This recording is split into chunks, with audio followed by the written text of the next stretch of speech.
Welcome in. It is week 11, and we are the Footballguys DFS Show. We are here to talk about the slates for both FanDuel and DraftKings, primarily DraftKings. We're going to run through your cash game and GPP lineups and get you ready for the week ahead. But first off, let's lead it off with our DFS captain, Devin Knotts. Devin, how are you doing right now? Are you ready for this week 11 slate? I'm fantastic, Jeff. It's week 11. The Browns have a winnable game against the Saints. And we're getting in the back half of the season, so let's enjoy it. I know that this feels kind of like the dog days of summer for baseball, and it can drag on, but trust me, 7 weeks from now, we're going to wish we were back in week 11. So let's enjoy it, boys. One of the things that struck me right after the World Series ended, I saw a social media post shortly after that said 100 days until spring training. And it was like the season just ended. And I remember in football season it feels like almost the dead of summer. And they're saying 100 days until the season starts. And so that kind of really made it stick how long baseball season really is. But Phil Alexander is here, our favorite Jets fan. Phil, how are you doing tonight? Doing good. Looks like a fun week 11 slate. We've got lots of big favorites, some fun division games, some conference showdowns. So lots of angles to examine, narratives to craft, optionality with our lineup choices. My kids aren't going to college because the Jets got absolutely destroyed by the Cardinals last week. Yeah, I personally don't want to talk about the last 3 weeks myself, but we're here to bounce back. It should be interesting. I'm trying to piece it together still. We're gonna do it live on the air here. I would use Big Daddy reference, but it's too early in the show and we get demonetized. But we'll just say the GD Jets. We are losing the Joe Flacco revenge game, so Joe Flacco will be benched against the Jets. We'll get some Anthony Richardson. But speaking of the games that we're looking ahead to, Phil, what games are you looking ahead to this week? Yeah, the top one on the slate, I think by a pretty wide margin, is Seahawks at 49ers. Niners are 6.5-point favorites. Over under is 49.5. As far as games that could ping pong back and forth and end up high scoring, I think this is one. Their last game this season, they combined for 60 points, and I think it could go that way again. Other than that, the close games that could be high scoring, I think might be more fun for just being a fan of NFL football than DFS. They could certainly go either way. Ravens -3 at Steelers has a 47.5-point over-under.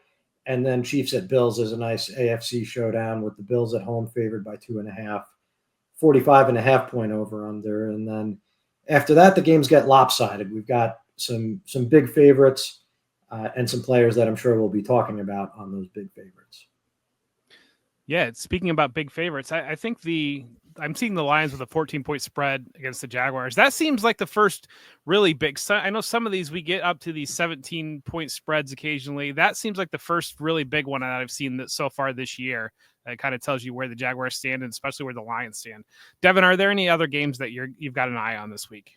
No, but I did want to just tell Bears fans to chill out. Like, you're a Hail Mary away from being 5-4 with a rookie quarterback. Let's just chill.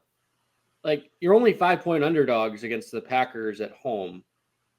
Like, that line is a lot shorter than you would think that, like, they're the Jaguars and they're just the worst team in football.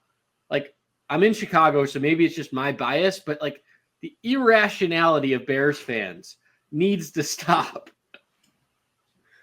Well, you've spent some time in Columbus, and you know the irrationality of Browns fans. So I hear it too here with the Browns, but I get it. But yeah. Anyway, it's a team that had an 8-9 expectation according to Vegas. Like, they're still on track to finish 8-9. They started 4-2 was their problem. Anyway, well, when you play the Panthers, you play the Jaguars, and you play the Rams without wide receivers, and the Titans, Will Levis, you start 4-2. So That's how it works. But before we do that, we're going to dive into our cash game lineups. But first, please take a moment to like and subscribe, and do all those fun things with this video, and drop your questions if you got questions on the slate, whatever it might be. But let's get into our cash game lineups here. And Devin, how are you building out quarterback in cash this week? It's a good question. I think that there's a couple guys that you could really look at. I mean, certainly we're back to the high end as an option with Lamar Jackson. 8,000 is just too expensive. I mean, he's a guy who certainly has that upside, but I don't know. I'm not going there.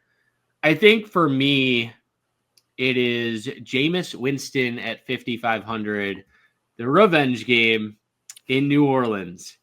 It's a 44 over under, 44 and a half, and it's a pick 'em game. So, I mean, look, I do like Nick Chubb in this game, and maybe he's more of a GPP / FanDuel guy. But we saw with Winston back 3 weeks ago now, throw for over 300 yards, having a bye week, having an extra practice, certainly is going to help him. The other guy that I would look at this week, if you're a little risk averse, which I totally get, is Geno Smith at 5,700. I mean, this is a Seahawks team that's going to have to throw the ball quite frequently against the 49ers in a tough spot this week. So I'm really looking at those two. Phil, are those your plays too, or do you have other directions that you're looking?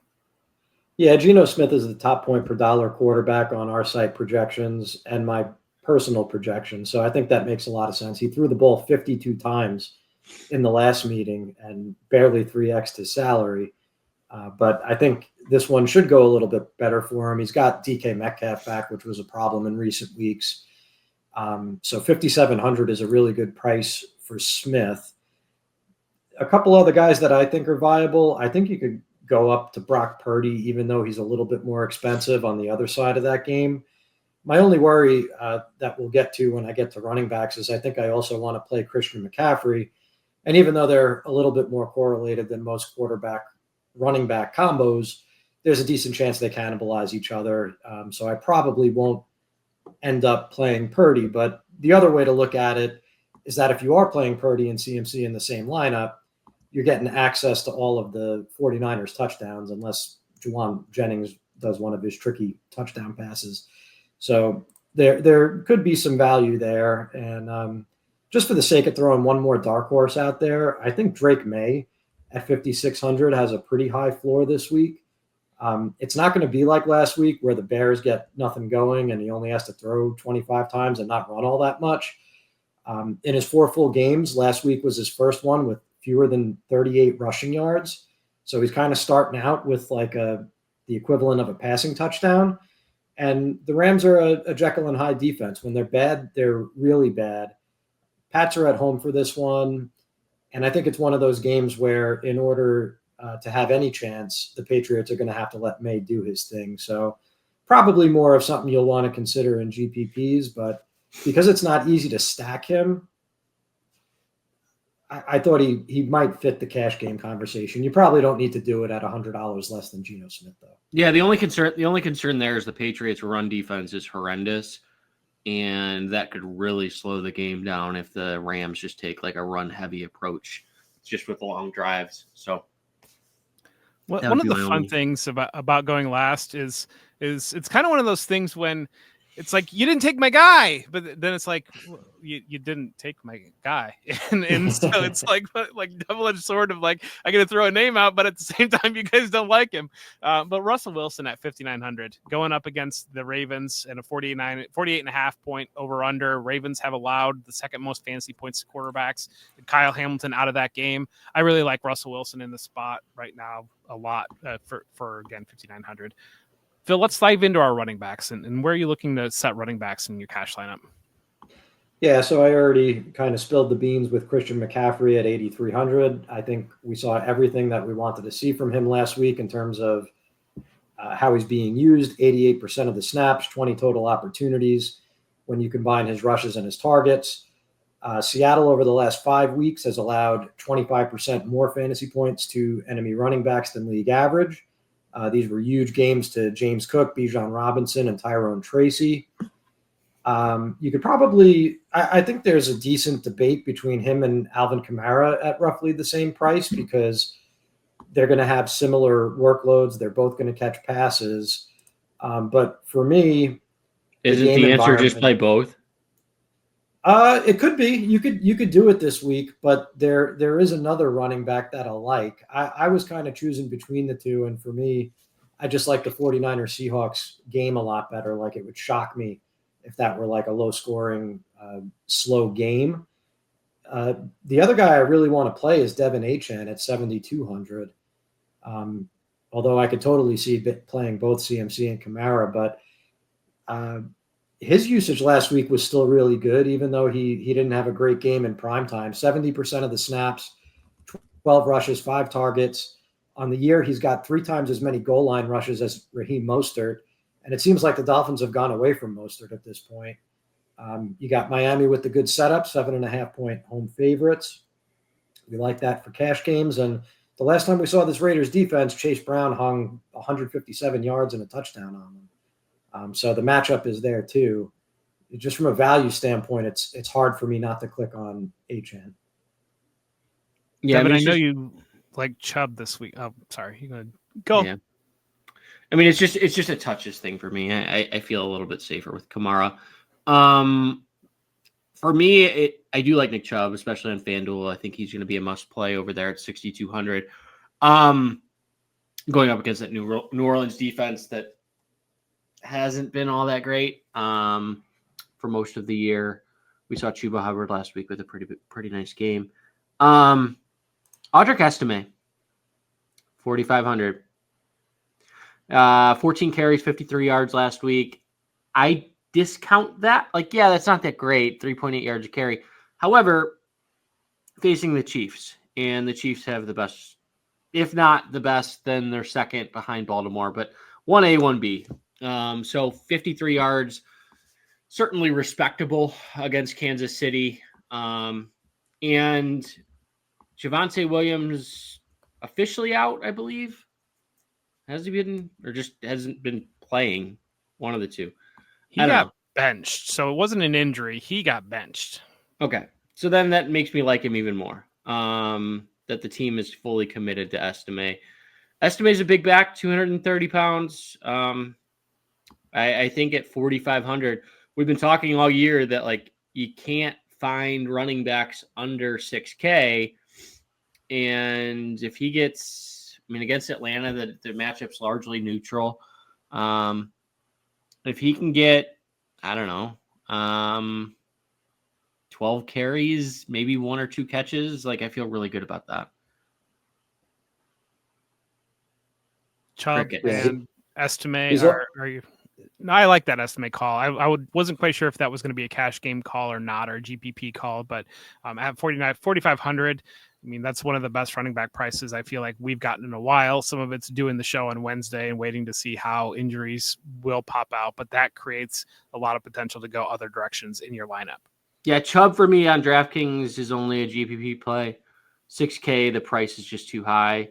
When I can play him in cash at 6,200 on FanDuel, which I still don't think a lot of people are going to play him on FanDuel. At 6,200, a lot of people are going to take a wait and see approach, but that bye week I think is really going to help him as he comes back from his injury. The offensive line got called out last week because a left tackle in the same organization as Joe Thomas, who didn't miss a snap throughout his career, made a business decision not to play against the Ravens. So he's benched, Jed Wills, and I think you're going to see a fired up offensive line. Do you guys know who's been the running back one over the last 5 weeks? I can look it up. Robinson. Bijan Robinson has been running back one in fantasy football over the last 5 weeks, fresh off of his first career 100-yard, 2-touchdown game. So he's got that rolling.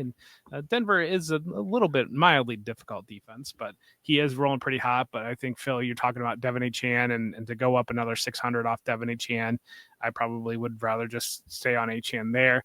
How are you? We're through 2 positions now, and the Lions matchup against the Jaguars is real juicy for me, I think. And so are they a prior? How are you going to get them into your lineup in cash? Are you?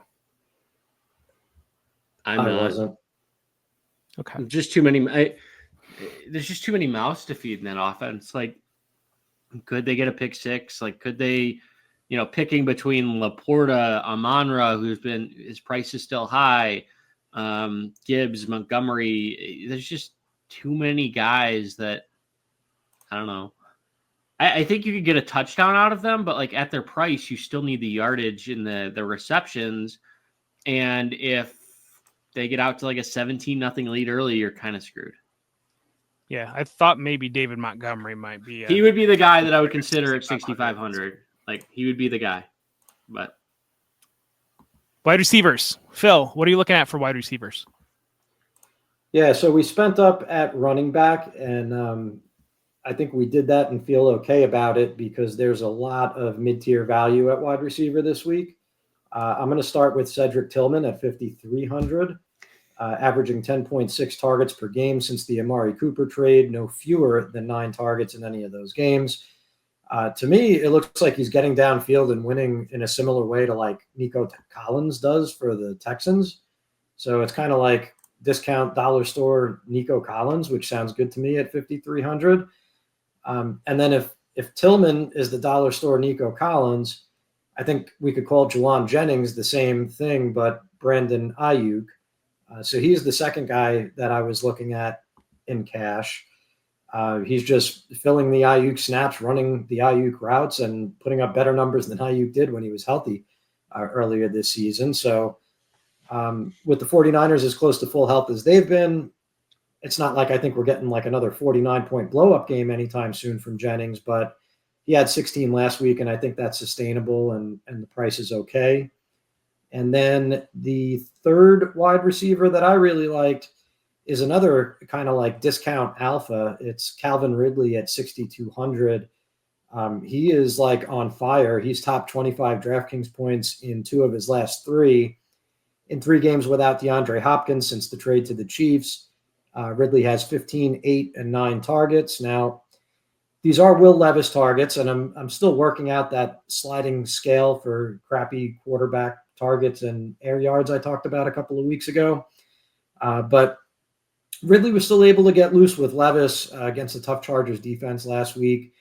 Minnesota has a generally good defense, but when their pass defense is challenged, which granted it might not be by Levis, they usually do allow production to opposing wide receiver one. So before the last 2 matchups against Mac Jones and Joe Flacco, they allowed 5 100-yard receiving games in their previous 6 to the opposing team's best receiver. So I could see Calvin Ridley making some noise. And then I got a couple of other guys that are viable, but I'll let you all take a turn. And if you don't mention them, I'll chime in at the end. You basically took my list. Nice. Jacoby Myers is the only other guy I have in that range, and he's 5,600. So he has 9 or more targets in 4 of his last 5 games.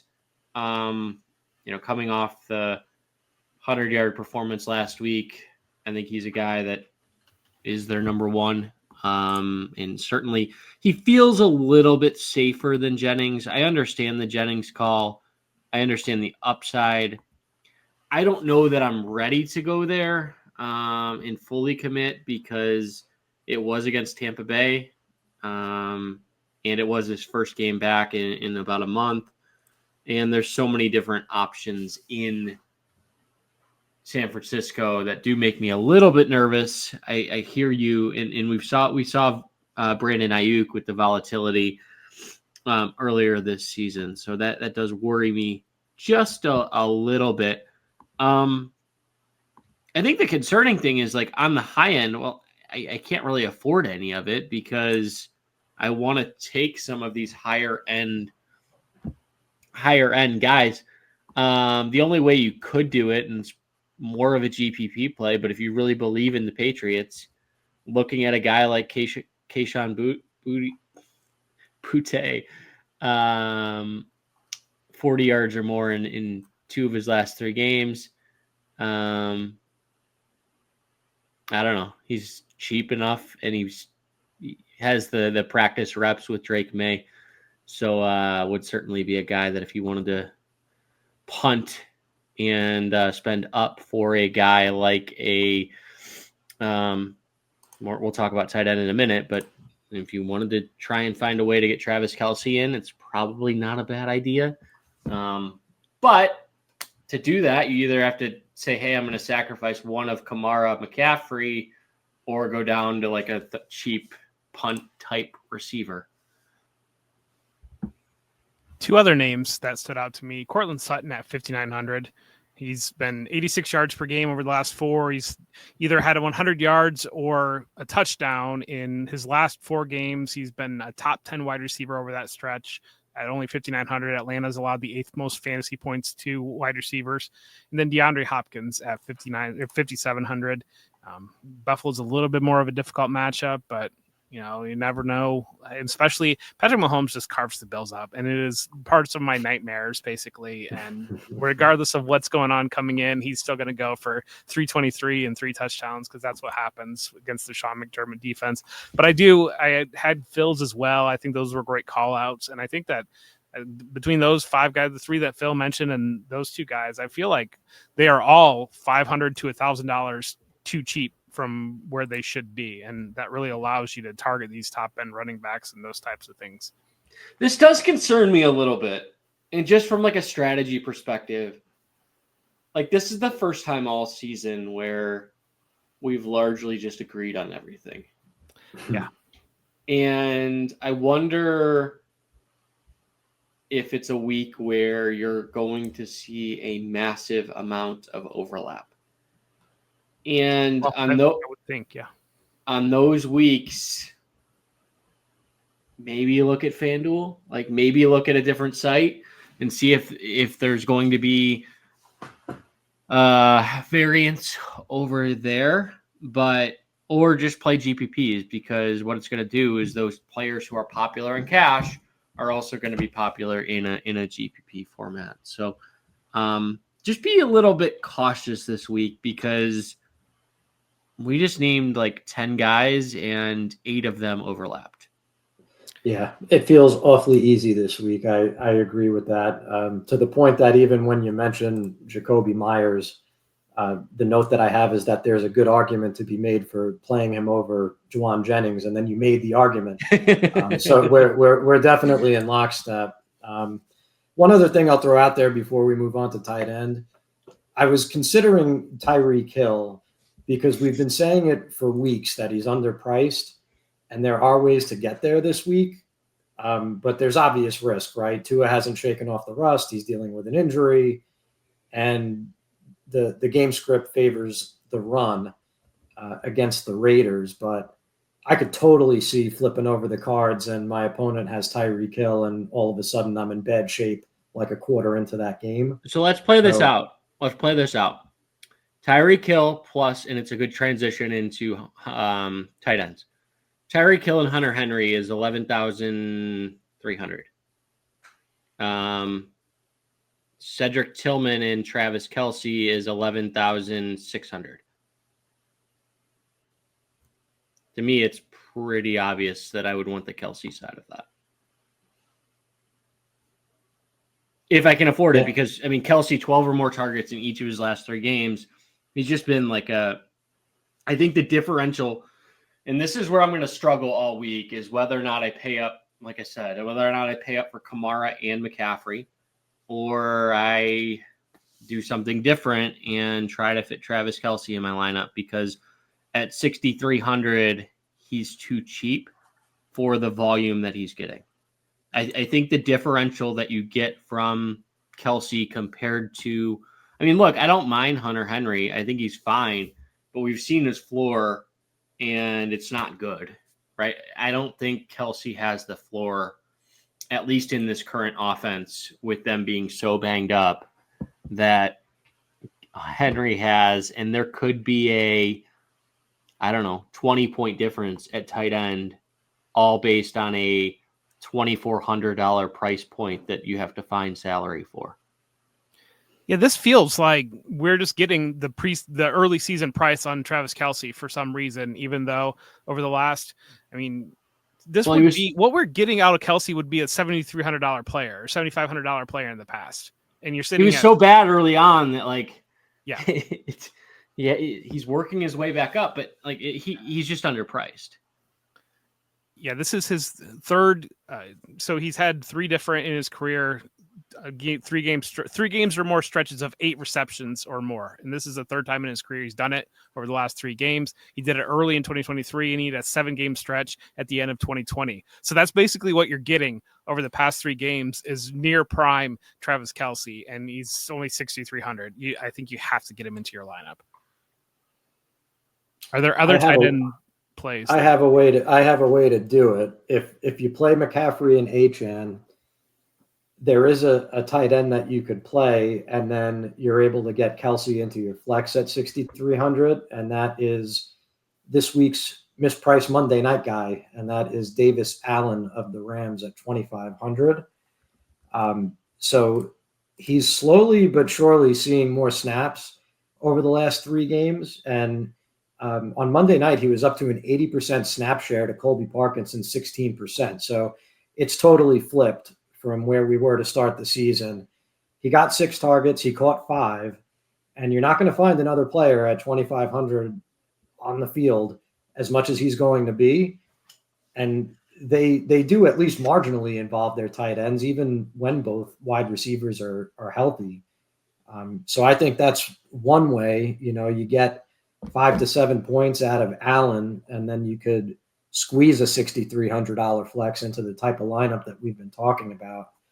I think the other guy that I have my eye on that I think becomes viable if Dalton Kincaid is out is Dawson Knox at 3,500. Kincaid was out of practice today. The Bills have a bye next week, so they could give Kincaid 2 weeks off to heal. And Knox is pretty good. Like, people forget he's like an excellent athlete, an excellent measured athlete. And for like 3 straight years, he was week in, week out, one of the more likely tight ends to score a touchdown. He's got 80 or 90 receiving yards in his range of outcomes. So I think 3,500 would be a great price for him if Kincaid was out of the way for a week. So those are the 2 guys that I liked at tight end, but I agree that Travis Kelce is probably the best 6,300 that you could spend on DraftKings. Devin, are you looking at any other tight ends here? No. Well, all right then. No, I mean, I don't. I mean, Mark Andrews is underpriced at 4,600, but we'll talk about him in GPPs. But all right. Well, make sure to head to footballguys.com/plans to become a Hall of Fame subscriber. Hall of Fame subscribers get access to all DFS content for less than $20 monthly or $95 annually. And make sure to check out the GOAT tier that we have going on. But bigger than that, we have the Black Friday sale coming up, and we will have more details on that Black Friday sale coming up. But keep an eye out for that. That's a great opportunity for you to get your subscription for next year locked down on one of the best prices that we're going to run all year long. Let's open up the board. Let's look at our GPP plays. And Phil, what are you looking at for quarterback in your GPP plays? Yeah, so here's where I would target the Miami passing game with Tua.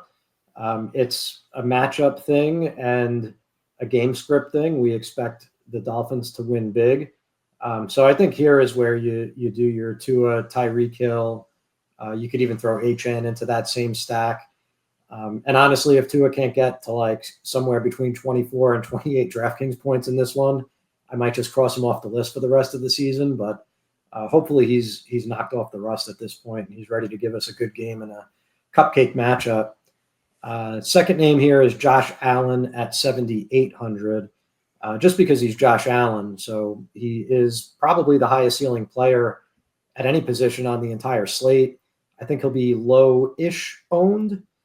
Because 2%. He's expensive. 2%, you got him? Yeah, so that pretty much jives with what I was thinking. Even if he comes in at like 4 or 5, that's as high as he's going to go because he's expensive and people fear the Chiefs' defense. I like that Buffalo's at home. We know that Allen's put up big games on the Chiefs in the past. And if Buffalo is going to win this game, I think it's because Allen goes like full Superman cape. And he's also very cheap to stack, which is a nice bonus, especially if we get Dawson Knox to plug in there instead of Kincaid. And then this is where I have Jameis Winston at 5,500. similar theory to Allen in that he's very cheap to stack, right? His guys are Cedric Tillman at 5,300, David Njoku at 55, and Judy at 54 that you could pair with him. So you could pretty much do what you want around the Jameis Winston stack. So that's my list. What do you got, Devin? Do I want to make a fan base even more angry? Yes. Caleb Williams, 0.3% rostered right now. And before people throw up on this, they have a new offensive coordinator. Which should at least spark a little bit of life in that offense. Do we think Caleb Williams is that much worse than Trevor Lawrence? No. Because Trevor Lawrence threw for 308 and 2 touchdowns just 2 weeks ago against this Green Bay Packers defense. My only concern is I was going to say the offensive line's got some problems over there. They do. But that's why he's 0.3% rostered, right? I think Caleb Williams' upside is as high as Jameis Winston. I think it's as high as Derek Carr, who's 5,200 certainly, and going to be higher rostered. And I think, like I said, I think it's higher than Aaron Rodgers at 55. I think it's just a complete overreaction to a rookie quarterback. He's still incredibly talented. He still has Keenan Allen, DJ Moore, Rome Odunze, and they have a new coach. So Caleb is at least intriguing. Russell Wilson, I agree with. We talked about him. Not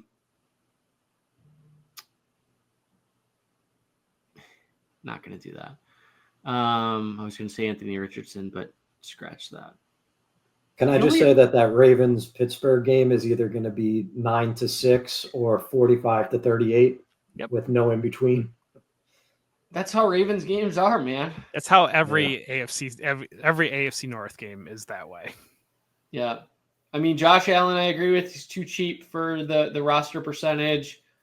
I'm not going Mac Jones, even though he should be throwing 40-plus times. If you wanted to go Jared Goff, there's a scenario here where they just try and get their passing game right. And he threw five interceptions last week. People are not going to want to play him because of that. He's projected to be about 3.5% rostered right now. And would it surprise anyone if he threw like 275 yards and 4 touchdowns? Like, I certainly wouldn't be surprised if that happened. And he's like 26 of 27, and the Lions just look absolutely tremendous. So with that one incompletion being an interception, by the way. So yeah, I think that it's a week where there are options, but there's a lot of bad quarterback play too. Like I'm not going with Aaron Rodgers. I just don't see the upside there. Richardson, the price is intriguing, but I don't know. Who knows what's going on with the Colts. Sam Darnold certainly hasn't had that ceiling game all year, and Tennessee's defense is pretty good. So that's sort of how I'm going with things. Jeff, do you have anybody else?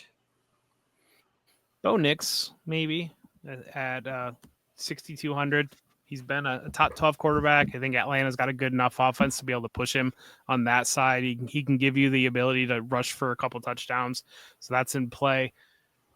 Patrick Mahomes at 6,800 because I have a bad That's feelings. An emotional hedge. It's an emotional hedge, but at the same time, it's one of the numbers really don't really end up there. He just wins against the Bills. So that happens. And then I don't know, Aaron Rodgers at 5,500, maybe, if you were kind of thinking that direction. We've seen the Colts give up some big games, and that's about where I've got. Let's look at running backs. Devin, running backs, GPPs, what are you looking at? Jonathan Taylor, 7,600. We mentioned it last week, but the Jets' run defense isn't all that good. And Taylor has looked fantastic this season when he's been healthy. 114 yards last week against the Bills. It's his fourth 100-yard game of the season.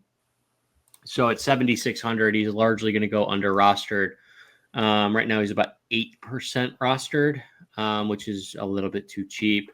Another very talented running back who is sort of going to be overlooked because of that Kamara McCaffrey squeezing up a lot of that ownership is Kyron Williams at 7,900.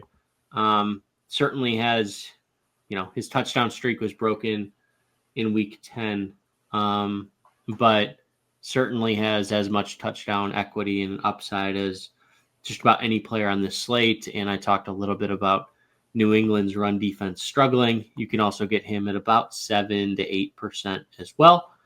Both David Montgomery and Jahmyr Gibbs, again, it's the Lions are perfect GPP plays this week, simply because people are going to be hesitant. There are so many mouths to feed. And quite frankly, it's like, who do you really trust in that offense? If Najee Harris misses, I think Jalen Warren becomes interesting.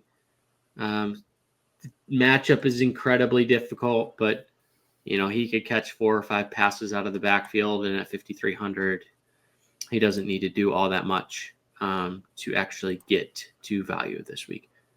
And then Bijan right now is trending at about 3%, which is too good of a player.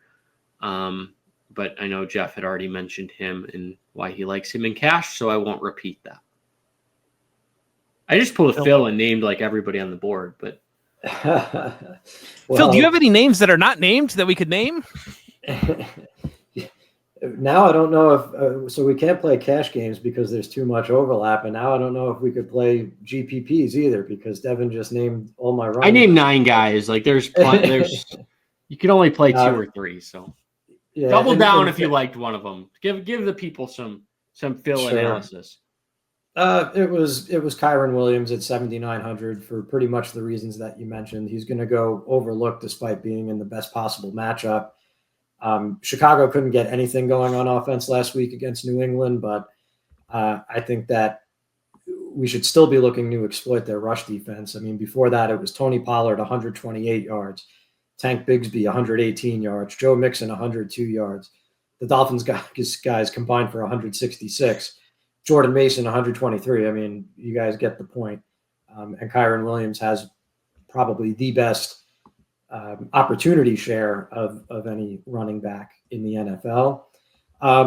Devin, where did you have Audric Estime's projected roster percentage? Yeah, right now he's at 16%. 16, okay. All right, a little higher. Yeah, that's probably about right because he's a guy that he makes a lot of lineups work. Yeah. I think I still look at the goal line work, and if he scores a touchdown, that's really all he needs to get there. So, yeah, and like you said, he's a big boy with some fresh legs, so I could see him making out much better than he did last week against the Chiefs. And then, other than that, I just mentioned the both Lions guys. We talked about them a little bit in the cash game section. Devin just mentioned them. I mean, if one of them had the backfield to themselves, they would be the most popular running back on this slate. They're not because you have to pick and choose. They're maybe not too expensive to where in a game with a 14-point spread, you could probably have like the only lineup in a small field tournament that has both of them at running back. I don't usually like to do that, but it's possible. If it's ever going to be possible, it's possible in this game script because you got Gibbs as the big play guy and you've got Montgomery as the grinder late in the game. There is a path for both of them to get there together. I'm not saying that I would go out of my way to do that. I'm just saying I wouldn't laugh at it this week. Devin talked about Caleb Williams. DeAndre Swift, I feel like I have a tough time seeing the Bears offense get rolling without DeAndre Swift also getting rolling. And so if you kind of wanted to play that gross play without it being Caleb Williams, DeAndre Swift is another way that to potentially get there for a player that has a 20-touch range of outcome. If you really wanted to get really weird down the board, Jalen Wright at 49 going up against the Raiders. He had five carries last week, and Raheem Mostert did not have any carries last week. I mean, if you wanted to get weird, I'm just saying. Let's look at wide receivers. And Devin, what are you looking at for wide receivers? I mean, I'm going to avoid the 5K range just because we've talked about it pretty much at length. But, at wide receiver this week, I think avoiding that range and kind of going with like a stars and scrubs type approach could be at least intriguing.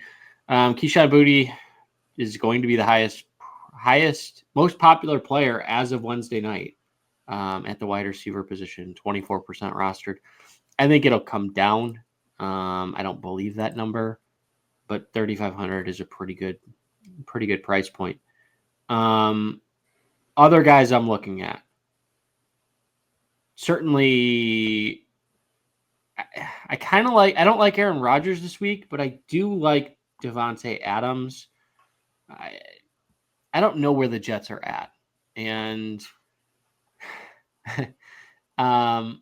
certainly Garrett Wilson is intriguing. Adams is a little bit more expensive than him, which means he's going to be rostered about. I have Adams at about 9% and Wilson at about 16%.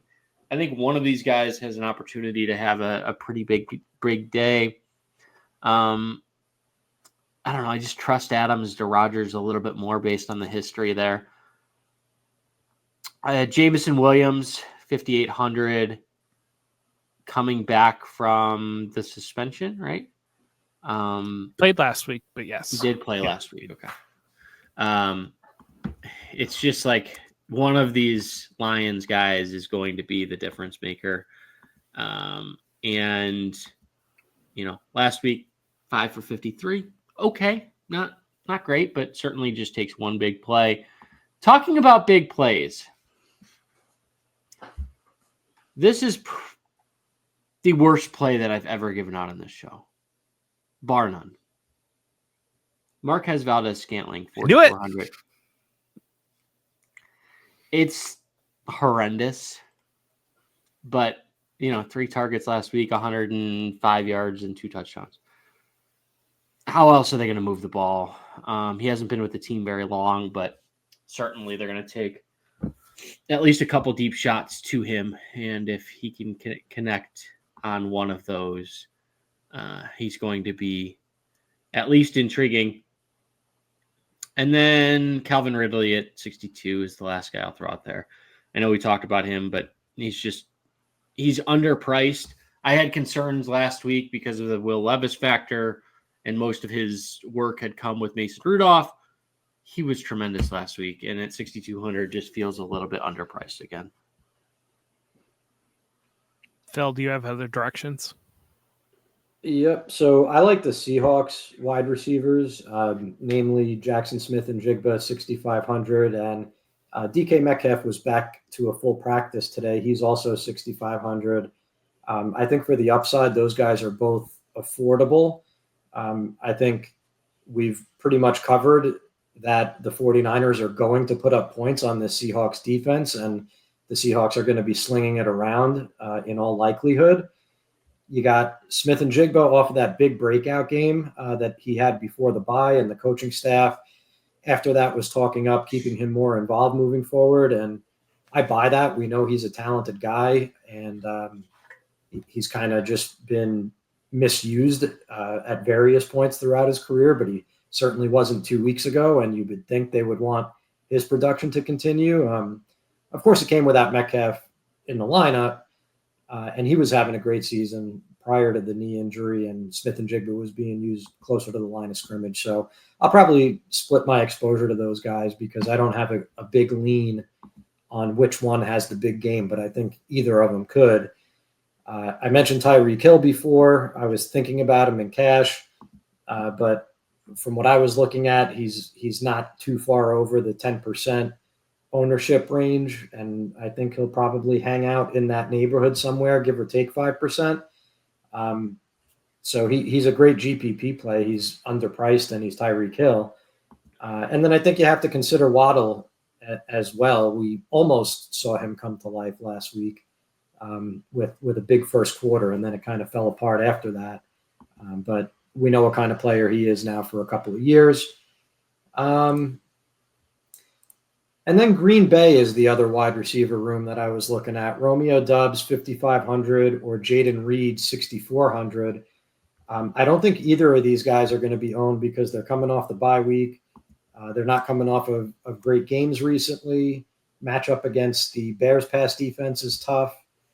I'm undecided on which one to play, so this might be another split the exposure down the middle, but I want to sprinkle these guys in.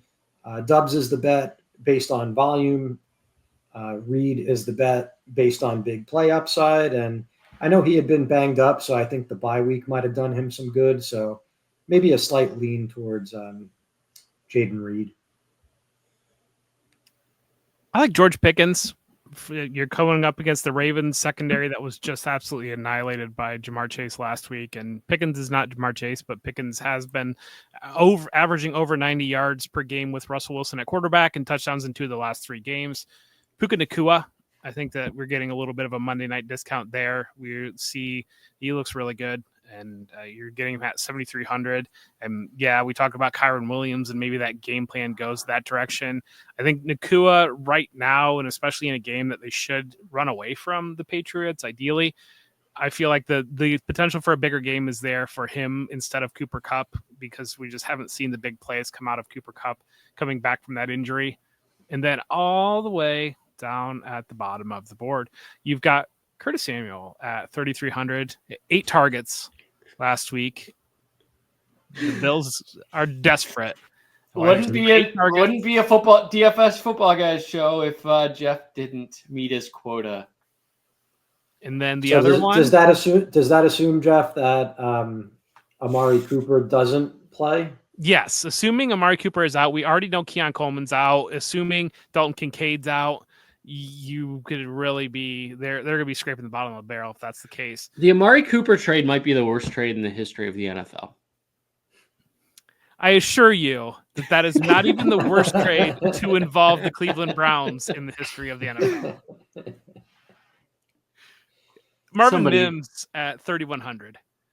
We saw him kind of serve as the third down back, and he got a couple targets last week. He's the type of player that one play can score a touchdown, and you're seeing some interesting usage off that. Really just scraping the very, very bottom of the barrel there. But that game against the Falcons could turn into a little bit of a shootout, and you never know down there at 3,100. Tight ends. What are we looking at? Tight ends. Who your non-Travis Kelce? Your non. I mean, I know Phil has already thrown out Davis Allen at 2,500. What else we got at tight end? Davis Allen's going to be the most popular player at the tight end position. Right now, he's trending to be about 25% rostered. I think a lot of people are going to either go Kayshawn or Davis Allen and stack at other positions, particularly at the running back, because Christian McCaffrey is trending to be about 45% rostered. Tight ends this week. I have 2 names that we haven't talked about. Certainly Kelce and Allen are great plays. Evan Ingram. I know it's ugly with McCorkle at quarterback. But Ingram had 8 of 22 targets last week. And certainly if he can catch, let's say they do get further behind instead of a 9-7 game, and the Jaguars have to throw the ball 35 times, and then you're looking at, the 12, 13 targets in the Travis Kelce range. I'm not saying it's going to happen, but there's a realistic outcome where the targets could get up there. Mark Andrews, I talked a little bit about just catching touchdowns again and really emerging as the number 1 receiver. And back to sort of peak Mark Andrews. So would it surprise me at all if this game does shoot out that he scores 2 touchdowns? Certainly not at all. He has 5 touchdowns in his last 5 games, scoring in 4 of them, and has 1 multi-touchdown performance. So those would be the 2 that provide enough upside to keep up with Kelce. just because Kelsey's floor is so high with that target share that, if Kelsey scores 2 touchdowns, there's nothing you can do with any of these other guys. But on the off chance that he doesn't, then you need a guy that at least has upside to keep up with Kelsey's floor. Phil, do you have other ones on your board? Yeah, just on Mark Andrews real quick. My first instinct was that he was cash viable, either as a tight end or a flex. So I definitely do like him this week. I will say that last week Isaiah Likely was out, and I would feel a lot better about Andrews from both a floor and ceiling perspective if he were out again. But I think Likely was back to a limited practice today, so we'll have to check and see what happens by Friday. The last I heard is he's likely to play. I walked right into that one. George Kittle, 6,000. He's playing like out of his mind, and he went overlooked last week, and he's going overlooked again this week for some odd reason. I want as much exposure to that San Francisco offense against Seattle as I could get. GPPs are usually where I'm paying up for tight end. Brock Bowers is another one. We know he's been like the volume king at the position, and they named Gardner Minshew the starter today. So that kind of stabilizes his value. We don't have to guess what Desmond Ridder is going to do. And, I guess Kelsey qualifies there, of course, but I think he might actually end up 2 owned for tournaments. I think I mentioned David Njoku before when I was talking about Jameis Winston. He's been banged up. He also needed the bye week, so it wouldn't be surprising if he came out feeling his best that he has all season and emerged as the number 1 target for Winston this week. He's hurt, but Sam Laporta, we've started to see Sam Laporta come to life a little bit, and Jaguars very, very susceptible here, 4,300. Again, carrying an injury, you might not even play, but that's a potential guy that could catch 2 or 3 touchdowns in that matchup. Jonnu Smith at 3,800. Jonnu Smith's averaging just a hair under 5 catches per game and about 50, just a hair over 50 yards per game over the last 5 games. We've really seen him step forward in there. The Raiders have been gashed by the tight end position. A little bit of a pivot off of these lineups that are going to have either Achane or Tyreek Hill, because we know the Dolphins should be scoring points against the Raiders. That's a potential pivot there, but that's what I've got there, and that means that it is time for our favorite stacks of the week. And Phil, what's your favorite stack of the week? Yep, it is Brock Purdy, Christian McCaffrey, and a 49ers pass catcher, be it Juwan Jennings, Deebo Samuel, or George Kittle.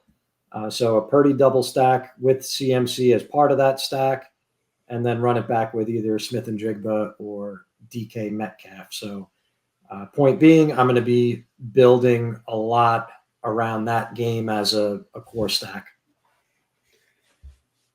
We got Devin.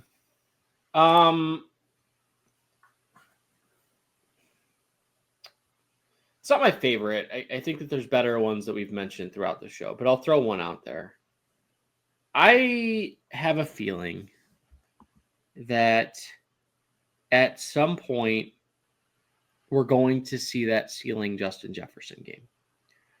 And it is a game that you could easily stack because on the other side, there's one receiver, and that's Calvin Ridley. So either Sam Darnold, you know what? You gonna do it? Let's go with the Mayo man. Will Levis, Justin Jefferson, and Calvin Ridley. And the thinking here is that Jefferson has a massive game. I don't know, 170 yards, 2 touchdowns. But like Darnold could still only have 275 and 2. So Levis, we saw him play better last week. He was mobile. He had a rapport with Ridley. I don't love it, but it's deep. There were basically 2 watchable games last week when you really kind of run things down. And one of them featured the Commanders and the Steelers, and the other one featured the Bengals and the Ravens. And now you've got the Ravens and playing the Steelers and Russell Wilson, George Pickens. I really like the potential of what we saw off of Jamar Chase and Joe Burrow going through last week, what we've seen from Russell Wilson at quarterback, and Kyle Hamilton out of that lineup for Baltimore already getting just gashed in the pass game. You can't really run the ball against Baltimore. That's the way you're going to attack them. And I would be surprised if they really slow down Lamar Jackson, because we haven't seen anybody slow down Lamar Jackson this year. Devin, let's go. Devin, you go first. What's your favorite discount play of the week?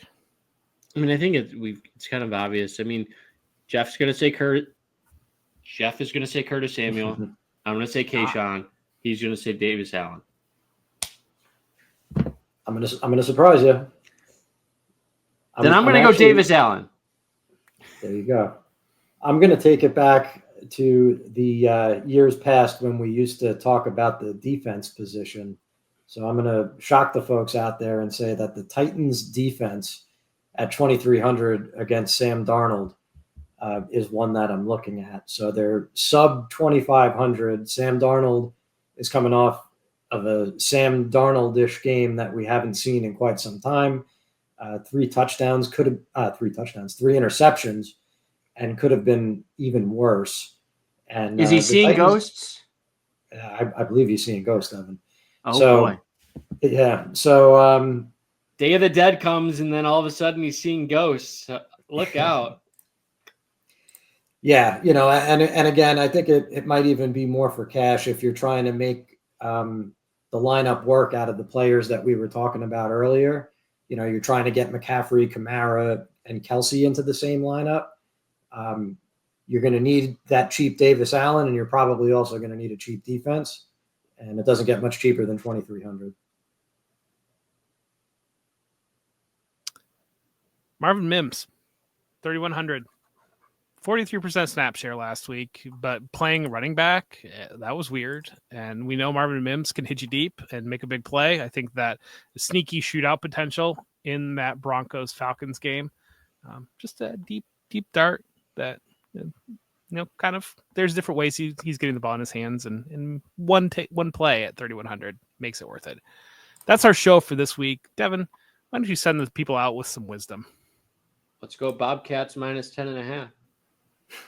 Maction, baby. They 41-0 last week. The Bobcats are rolling a little bit. But all right, good luck, everybody.